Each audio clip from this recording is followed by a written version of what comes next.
Abra a sua Bíblia, lá na carta aos Filipenses, capítulo 1, a partir do versículo 12. O chamado para vivermos Cristo. Diz assim, a partir do versículo 12. Quero ainda, irmãos, que saibam que as coisas que me aconteceram têm até contribuído para o progresso do Evangelho, de maneira que toda a guarda pretoriana e todos os demais sabem que eu estou preso por causa de Cristo. E os irmãos, em sua maioria, estimulados no Senhor por minhas algemas, ousam falar a palavra com mais coragem e ousadia. Em verdade, alguns proclamam Cristo por inveja e rivalidade, mas outros fazem de boa vontade. Estes o fazem por amor, sabendo que estou incumbido da defesa do Evangelho. Aqueles, porém, pregam Cristo por interesse pessoal, não de forma sincera, pensando que assim podem aumentar o meu sofrimento na prisão. Mas que importa? Uma vez que, de uma forma ou de outra, Cristo está sendo pregado, seja com fingimento, seja com sinceridade, também com isto me alegro. Sim, sempre me alegro, porque estou certo de que, pela súplica de vocês, e com a ajuda do Espírito de Jesus Cristo, isso resultará em minha libertação. Minha ardente expectativa e esperança é que em nada serei envergonhado, mas que, com toda a ousadia, como sempre, também agora, Cristo será engrandecido no meu corpo, quer pela vida, quer pela morte, porque para mim o viver, o existir é Cristo, e o morrer é lucro. Entretanto, se eu continuar vivendo, poderei ainda fazer algum trabalho frutífero. Assim, não sei o que devo escolher, meu Deus. Estou cercado pelos dois lados. Estou cercado pelos dois lados. Tenho o desejo de partir e estar com Cristo, o que é incomparavelmente melhor. Mas por causa de vocês, é mais necessário que eu continue a viver. Amém? Sabe, irmãos, eu percebo que a igreja, nesse tempo que nós estamos vivendo, precisa de uma visão renovada. Mas que visão renovada a igreja está precisando? É uma visão renovada da pessoa de Jesus Cristo, da obra de Cristo Jesus consumada na cruz do Calvário, e nos tornar cada vez mais fascinado pela pessoa de Jesus, por sua obra, e cada vez mais se apaixonar em buscar, em conhecer a Cristo Jesus. É isso que a igreja está precisando nesse tempo. Porque como o próprio Judas diz lá na sua carta, que a palavra está sendo diluída, dissoluída. Ou seja, parece que pegam um leite, botam num copo e botam água. Não está tendo aquele leite puro. Está misturado com água. E muitas vezes a gente vê o que a gente vê na vida de muitas igrejas espalhadas por aí. Tipos de igreja que a gente vê espalhado por aí. E uma das coisas que eu percebo também, irmãos, nesse longo tempo da minha caminhada, parece ser novo, né? Mas tenho 43 anos, já estou mais de 20 anos aí já caminhando com Cristo Jesus. O que eu percebo quando eu encontro vários irmãos é que muitos não entenderam a amplitude do que é o Evangelho.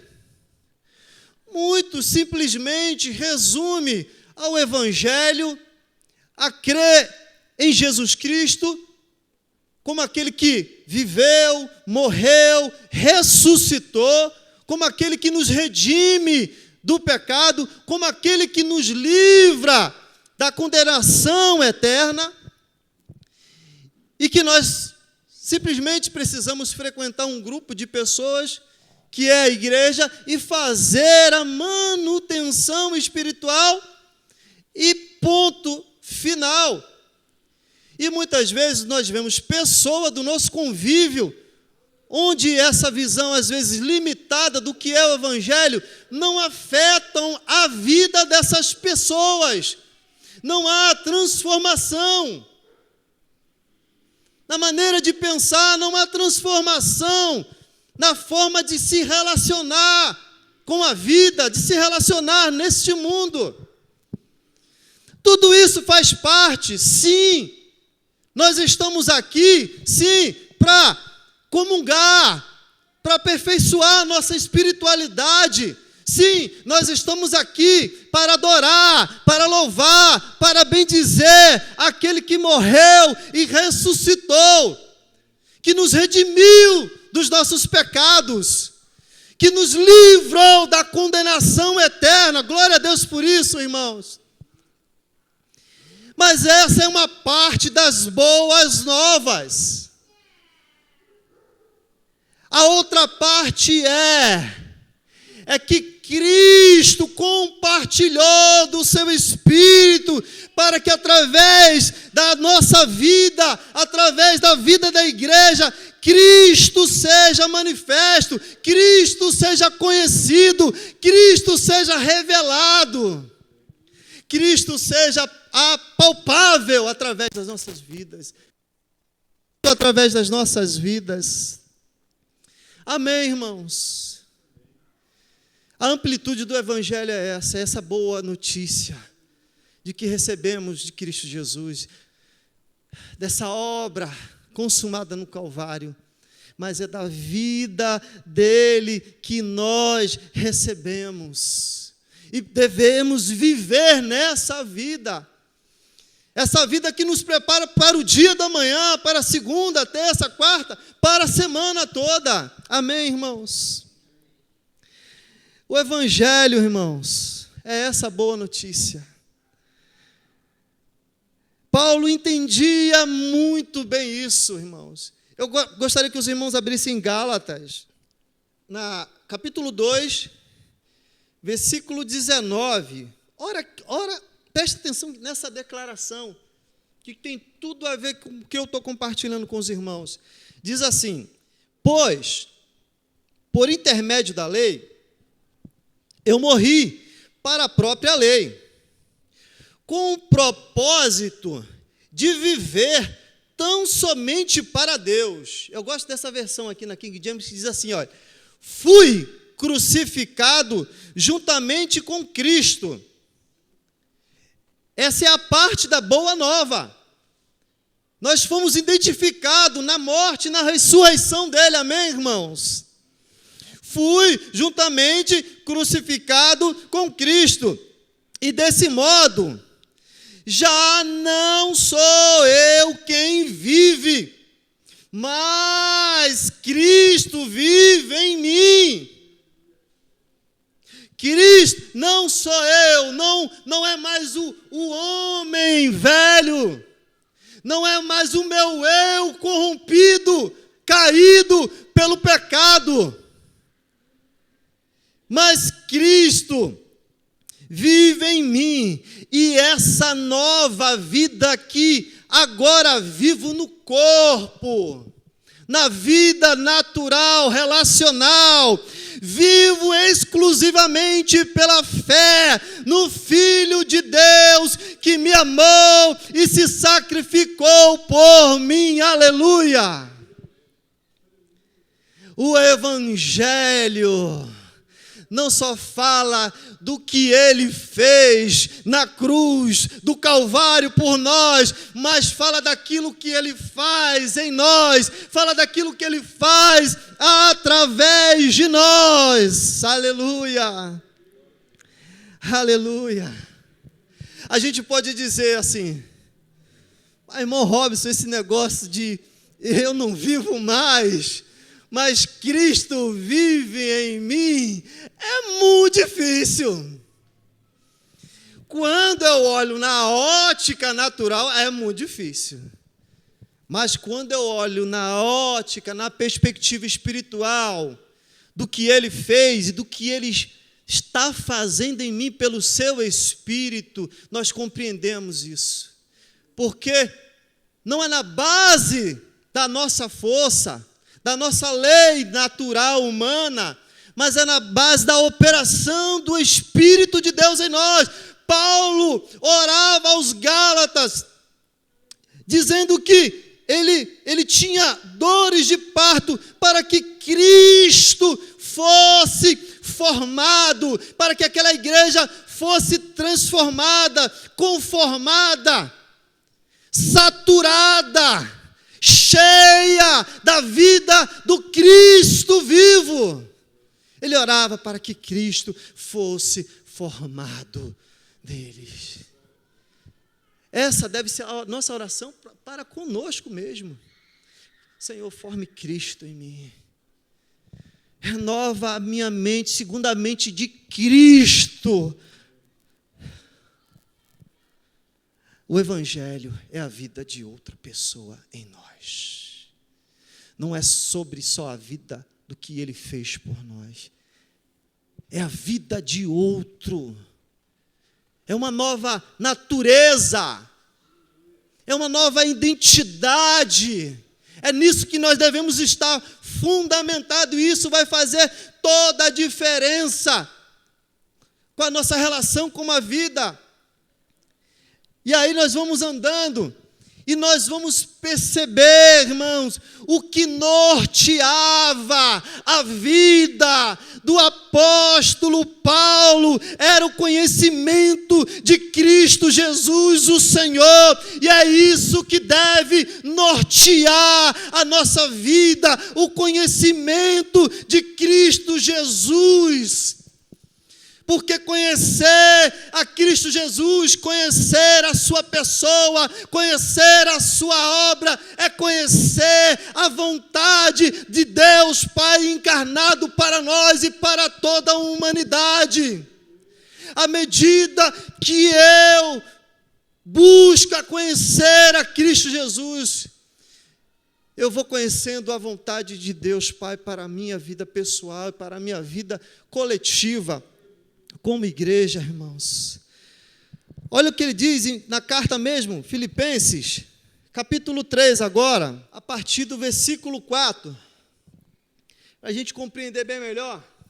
É verdade que eu também poderia confiar na carne, ou seja, na força do braço dele, no entendimento dele.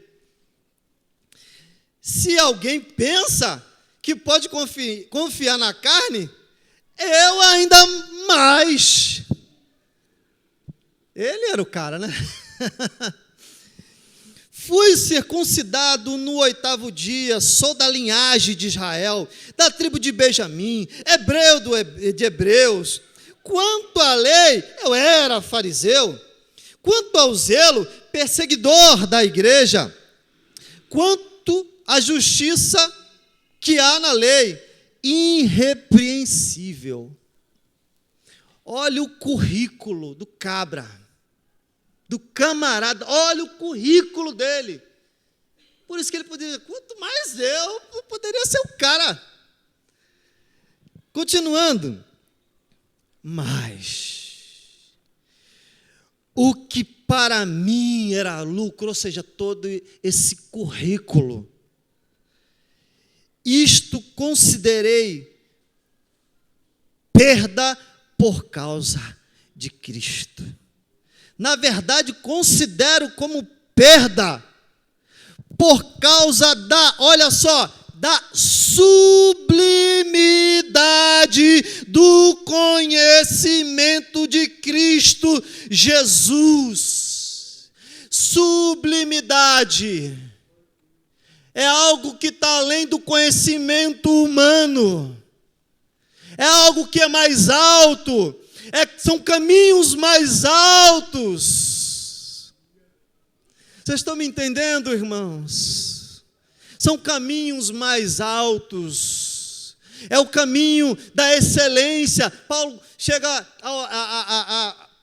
a falar com a igreja lá em Coríntio, tem um caminho mais excelente, ele está falando de Cristo Jesus. Além dos dons, tem um caminho mais excelente. Continuando, meu Senhor, por causa dele, perdi todas as coisas e a considero como lixo. Ele considerou como perda o currículo dele e todas as coisas. Não é que essas coisas não tenham seu devido valor, é que comparado à sublimidade do conhecimento de Cristo, da pessoa de Jesus Cristo, da obra que Ele fez, da cruz do Calvário, tudo se ofusca diante do nosso Senhor. Por isso que eu estou falando que a igreja de Cristo Jesus, principalmente no Brasil, precisa de uma visão renovada da pessoa e da obra de Cristo Jesus. Nós precisamos voltar à fascinação da beleza de nosso Senhor e Salvador Jesus Cristo. Aleluia! Aleluia! Para ganhar a Cristo. Essa palavra ganhar é a mesma coisa que conhecer, me apropriar. Paulo diz que ele era o ministro das riquezas insondáveis de Cristo Jesus. Quanto mais você o conhece, mais você vai querer conhecê-lo. É um negócio apaixonante, fascinante, é uma viagem transformadora, não é uma viagem na maionese, não. Senão a pessoa vai, viagem, esse cara deve ter drogado alguma coisa, né? Irmãos, o evangelho é simples. Tem uma frase que diz assim: se melhorar, estraga. Quando a gente tenta melhorar o evangelho, a gente estraga. Aí vê a vergonha, passa a vergonha. Vamos lá, irmãos. Ganhar a Cristo e ser achado nele. Ser achado nele. Paulo era achado na lei. Fariseu do fariseu, zeloso pela lei. Quando os olhos dele se abriram e ele contemplou a beleza da pessoa e da obra de Jesus Cristo, ele considerou isso como lixo. Não, eu quero ser achado não na lei, eu quero ser achado nele. Não tendo justiça própria, que procede da lei, mas aquela que é mediante a fé em Cristo, a justiça que procede de Deus baseado na fé. Aí ele diz: eu quero conhecer Cristo. Esse que deve ser o nosso anseio, irmãos. E essa palavra conhecer, irmãos, não é o conhecer intelectualmente, não é o gravar os versículos, né, de Gênesis, Apocalipse. Biblicamente falando, conhecer, é ter um relacionamento pessoal, íntimo. É a pessoa fazer parte da minha vida e eu fazer parte da vida da pessoa. O sentido até bíblico fala da relação íntima de homem e mulher. O sentido figurado para a gente entender a profundidade do que é conhecer a Cristo. Nós precisamos desejar conhecer a Cristo para que Ele seja parte de mim e eu seja parte dEle, para que nós sejamos um, para que sejamos a expressão dEle para esse tempo, irmãos. Conhecer a Cristo. Eu acho interessante quando Paulo ora para a igreja em Éfeso. Eu quero que o Pai vos dê o espírito de revelação. Isso aqui está falando revelar o conhecimento de Cristo Jesus. E o espírito de sabedoria, que é pôr em prática aquilo que é revelado a mim, a nós. Eu acho interessante que as orações dele, eu oro para que vocês transbordem do conhecimento de Deus, em toda a sabedoria, em todo conhecimento, em todo entendimento, com paciência, com força, com ação de graça, com alegria, meu Deus do céu, para que vocês andem de forma digna do Senhor. Meu Pai, o poder conhecer a Cristo e o poder da sua ressurreição. E tomar parte dos seus sofrimentos. Meu Deus, a gente gosta de pular esses versículos assim. E a gente só quer o poder da ressurreição, mas tomar parte com o sofrimento, né? Deixa com Jesus, né? Esse é um dos problemas, né? Jesus fez tudo e não tem a parte da nossa responsabilidade, né? O que ele fez, sim, a questão redentiva é com ele, mas a questão de se apropriar daquilo que ele fez, cabe a nós, a essa vida de entendimento e obediência. Amém, irmãos? Os seus sofrimentos e me tornar com ele na sua morte. Quantos querem viver esse poder da ressurreição? Operando. Já operou. Nós nascemos de novo. Nós fomos regenerados em Cristo Jesus. Mas para viver Cristo Jesus, nós precisamos da operação desse poder da ressurreição que nos capacita a viver Cristo. E é interessante a ordem aqui, que ele diz, o poder da ressurreição e tomar parte nos seus sofrimentos. Com Cristo foi outra realidade. Cristo primeiro sofreu, até a cruz, e depois ressuscitou pelo poder da ressurreição. Mas para conosco é diferente, a ordem é para conosco aqui. Nós primeiro temos que viver a experiência do poder da ressurreição para sermos capacitados a passar por qualquer sofrimento nessa vida. Vocês estão me entendendo? Aleluia! Então, irmãos, e esse sofrimento não é só para a gente suportar os sofrimentos da vida, porque no mundo nós vamos passar por provações, né, como o próprio Jesus disse. Mas quando a gente tem o entendimento do poder da ressurreição, nós vamos aprender a tomar parte no sofrimento de Cristo Jesus em toda e qualquer circunstância da vida. Principalmente quando esse sofrimento é para a edificação do corpo de Cristo. O sofrimento de Paulo era em prol dos irmãos, era em prol de ver a igreja edificada, era em ver a igreja sendo participante também do poder da ressurreição e dos sofrimentos de Cristo Jesus. Abra sua Bíblia, para a gente entender um pouco, no Evangelho de João, capítulo 7, versículo 38, é um versículo muito lido por nós, que o Espírito Santo traga mais luz para as nossas vidas. E 39, preste bem atenção. Quem crer em mim, Jesus está falando,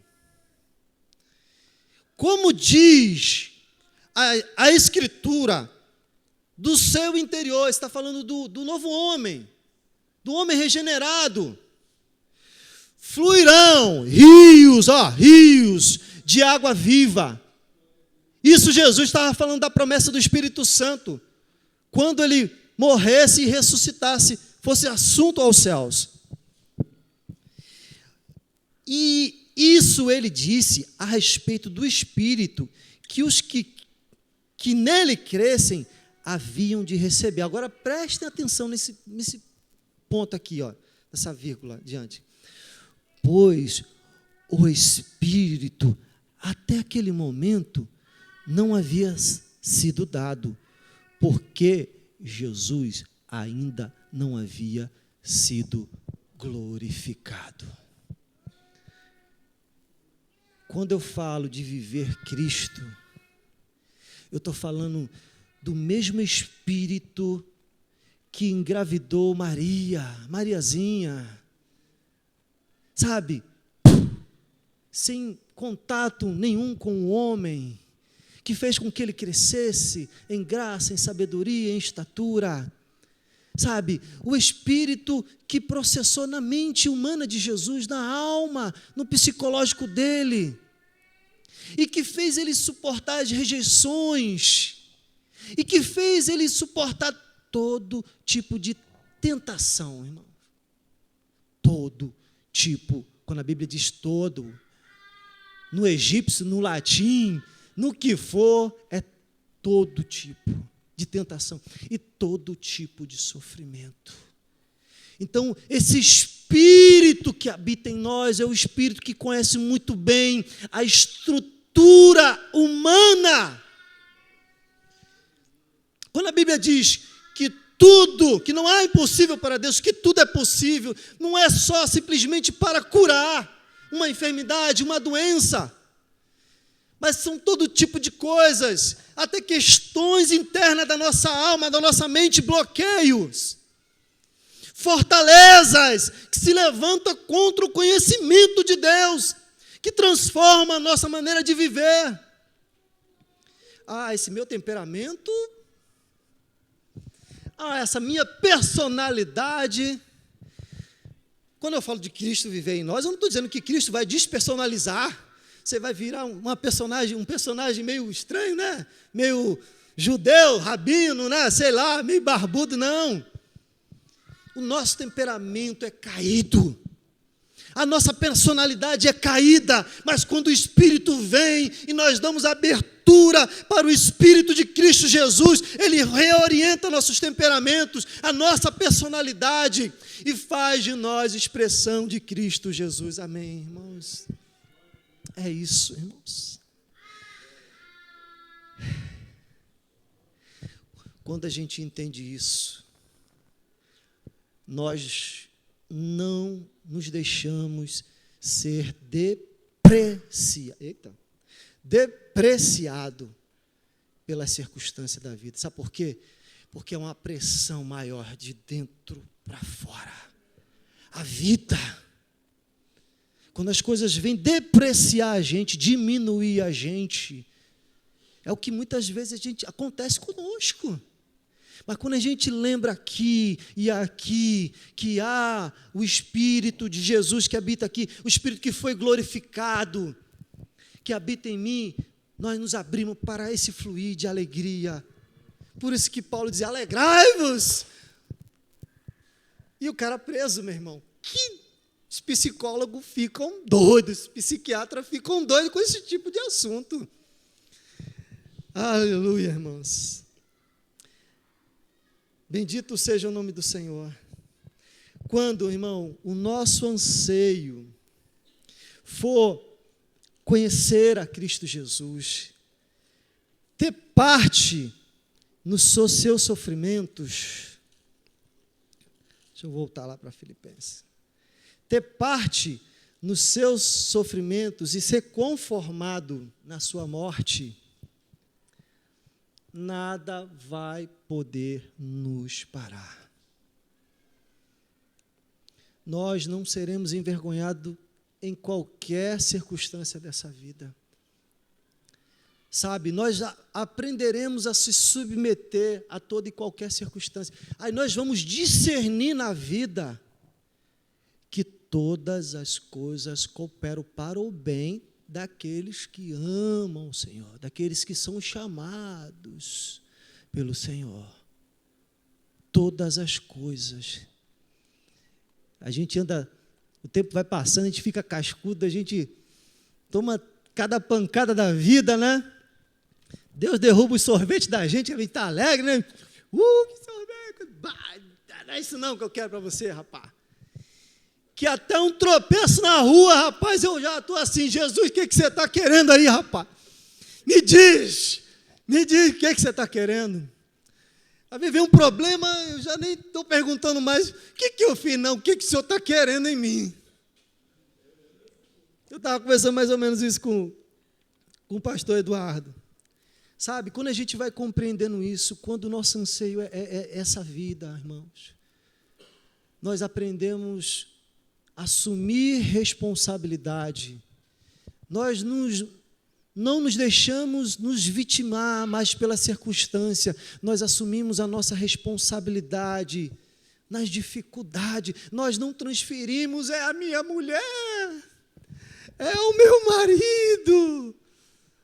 Nós, não, alguma coisa, se eu estou vendo o erro do outro, é porque eu sei a solução do outro. Tem que ser assim, né? Deveria ser assim. Tem gente que só bota a culpa, a igreja, mas meu irmão vai lá e soma, cara. Soma, mas o cara não faz nada, meu irmão. Tu vai ver a vida do cara, o cara conhece a Bíblia de Gênesis, Apocalipse, e conhece tal livro, mas o cara não contribui nada, só sabe tacar pedra, de longe, mas não assume a responsabilidade. Estão me entendendo, irmãos? Aleluia. Então, voltando aqui para Filipenses, a gente caminhar, eu vou ler aqui novamente. E quando essa carta, é que é interessante, irmão, a gente vai vendo essas declarações, né, do apóstolo Paulo, a gente fica fascinado, e a gente entende, eu preciso viver esse tipo de vida. Isso não é vida para apóstolo, não, para profeta, não, isso é vida para filho de Deus. Você vê que a intenção de Paulo, ele não era um cara exclusivista. Isso aí, me ajuda. Mas era um cara que ele experimentou essa plenitude de filiação, de maturidade, que ele queria que a igreja vivenciasse isso. Por isso que Paulo não se vitimizava, por isso que Paulo assumia a responsabilidade, por isso que Paulo era um instrumento de inspiração para a igreja naquela época. E para a igreja nesse tempo, irmãos. Ele se tornou um instrumento de esperança para as pessoas que estavam desesperados. E esse é o nosso chamado, irmãos, quando nós assumimos a nossa responsabilidade e viver Cristo em nós. Entender que viver, existir é Cristo. Nós, de fato, entenderemos quando Jesus diz, vocês são luz. A gente vai inspirar a pessoa, a gente vai gerar esperança na pessoa.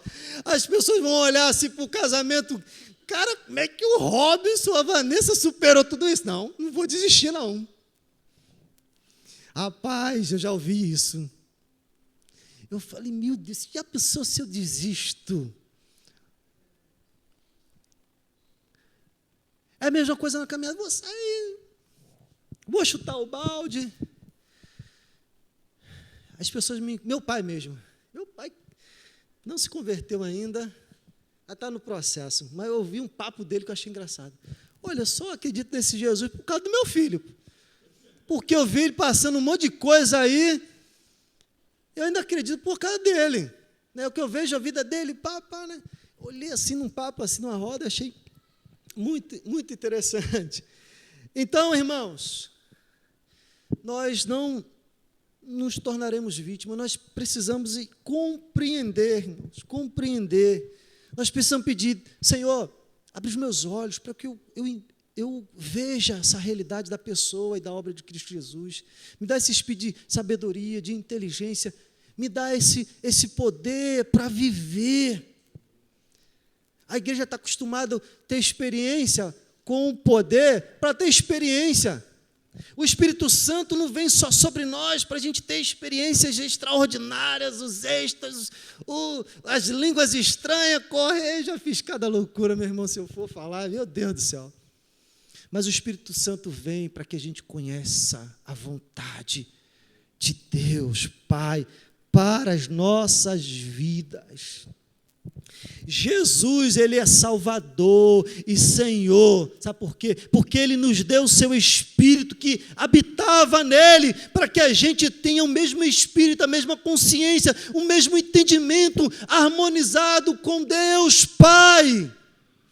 Tudo que Deus pede a nós nas Escrituras, Ele nos dá a capacidade de viver, irmãos.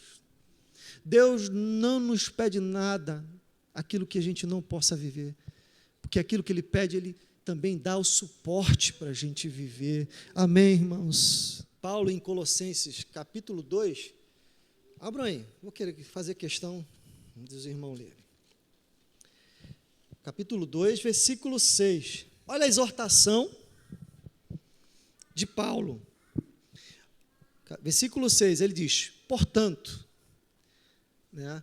É como se ele estivesse falando assim, olha, por esse tanto que eu já falei, né, no capítulo 1, portanto, assim como vocês receberam Cristo Jesus, o Senhor, continue a viver nele, continue vivendo imergido nessa vida. Assim, a gente às vezes ainda tem o entendimento de receber Cristo como simplesmente algo externo, né? Onde a gente tem que prestar uma devoção, né? Às vezes a gente até parece os devotos de outras religiões aí, e aí algo não afeta a nossa vida. Eu creio isso que é por falta, às vezes, do entendimento. Mas receber a Cristo, sim, é receber um Senhor vivo, que Ele voltará fisicamente na sua parousia. Da mesma forma como Jesus subiu assuntos ao céu, Ele vai vir em pessoa, como justo juiz. Mas quando ele está falando aqui, Paulo, assim como vocês receberam a Cristo, está falando dessa natureza, dessa identidade. Na verdade, Cristo é um título. Jesus, o Cristo, é um título. É como se a gente recebesse na nossa identificação com Jesus, da morte na ressurreição, e ao receber o Espírito dele, agora eu me torno Robson Cristo. Eu não estou dizendo se tornar um Jesus como um Henri Cristo, não, tá? Pelo amor, não é? Não entenda isso. Vocês não são um Henri Cristo, o Pai, né? Mas é a natureza Cristo. Nós recebemos o Espírito de Cristo, nós nos tornamos ungidos pelo Espírito de Cristo. É isso que significa ungido. Cristo quer dizer a vida ofertada espontaneamente. Nós somos a extensão desse reino ungido, nós somos a extensão desse reino messiânico. E para finalizar, irmãos, existe duas atmosferas nesse mundo em que nós estamos vivendo. É a atmosfera Cristo e a atmosfera ou ambiente anticristo, anti-Deus. E quando eu falo, irmãos, compreenda, porque esse assunto de escatologia está tão bagunçado que se torna até desinteressante. Eu não estou falando de anticristo de uma pessoa diretamente, eu não estou falando. Eu estou falando de um ambiente espiritual, de uma consciência que é gerada pelas instituições religiosas, políticas, governamentais. É um espírito que é contra a expressão Cristo. Quando nós entendemos o que é Cristo em nós, nós vamos entender o que é anticristo. Vocês estão me entendendo? Nós estamos vivendo nesse ambiente. E se a nossa mente não for transformada, se essa natureza, essa identidade não for formada em nós, nós vamos ser levados por esse vento aí, anti-Deus, anticristão. Cristo é a oferta espontânea. Quando nós entendermos que viver é Cristo, as coisas vão ser espontâneas, não vão ser na base da força. Eu vou fazer isso, porque se eu não fizer isso, Deus vai me matar. Viver Cristo é viver o reino de amor, é viver o reino de paz, é o viver o reino de alegria no Espírito Santo. Viver no ambiente de Cristo é viver o ódio, é viver a injustiça, é não ter prazer na verdade, é ser amante de si mesmo, é criar ambientes infernais, ao invés de criar ambientes do reino de Deus, através de nossas vidas.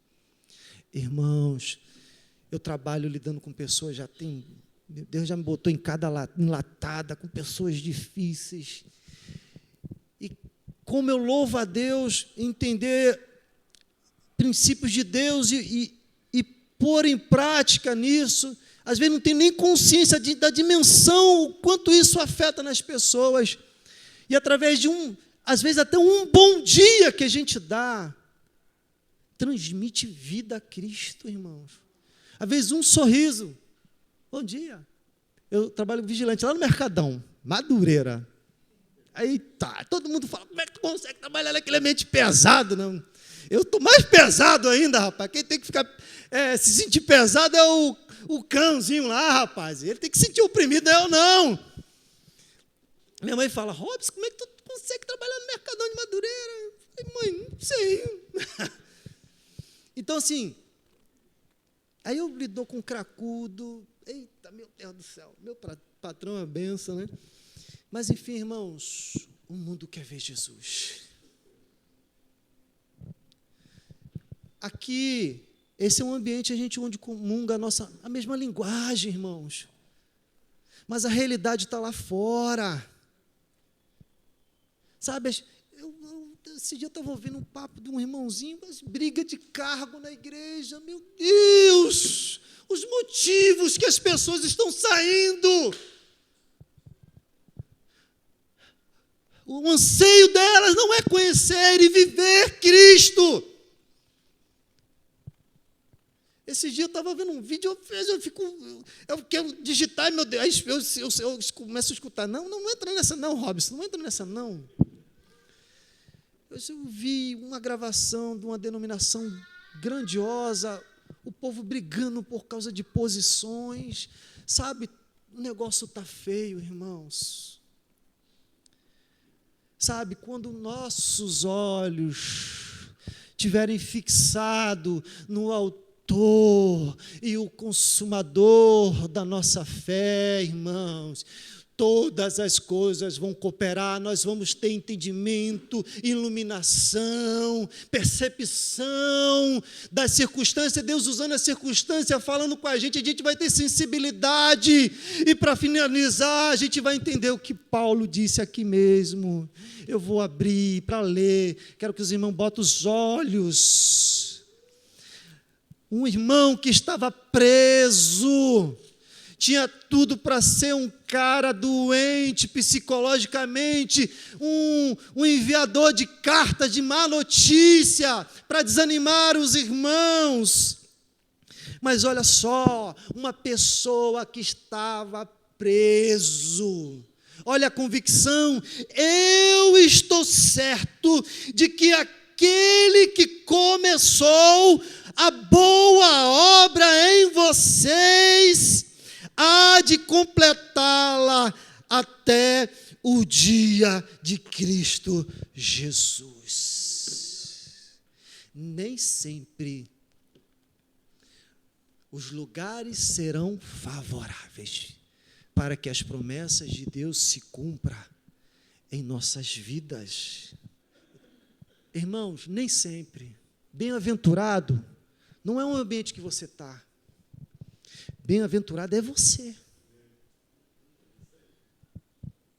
A gente está falando, eu estou nesse emprego, meu patrão, meu babá. A gente quer né? Sou filho do rei. Né? O lugar tem que girar em torno de mim. A ver, Deus te colocou ali para abençoar e edificar vidas. Esse dia eu passei por uma prova, meu irmão, que eu nem acreditei como eu reagi depois que eu saí. Patrão lá, patrão é uma bênção. É uma bênção. Rapaz, o cara me deu um esporro, estava todo mundo e olhou assim para mim, tipo assim, não falou nada. Tá. Voltei, depois as coisas se resolveram, aconteceu outras coisas lá, coloquei as minhas causas diante do Senhor. Mas, enfim, irmão, eu queria bater esse papo com os irmãos, sabe? Eu não estou falando por falar, não, sabe? É vivência. Tenho muito que aprender. Eu falo como Paulo diz ainda, né? Não digo que ainda alcancei, mas uma coisa eu faço, né? Corro para as coisas esquecendo das coisas que para trás ficam, e corro para aquelas que estão diante de mim. Sabe o que estão diante de nós? É Cristo. Ele está falando de Cristo. Sabe o que para trás ficam? São as coisas que não são eternas. São as coisas que não têm valor eterno. Sabe por que a gente perdeu muitas coisas? São coisas que não foram construídas no fundamento que é Cristo. As coisas que permanecem em nossa vida são as coisas fundamentadas em Cristo, são as coisas que começam em Cristo e vão terminar em Cristo. Mas sabe por que muitas coisas ficaram para trás e a gente queria muito que ficasse? Porque começou em nós e termina em nós. Tudo que começa em nós, termina em nós. Que Deus tenha misericórdia de nós. Que Deus levante o rosto dele sobre nós e nos abençoe mais e mais, e nos dê a paz dele e abra os nossos olhos.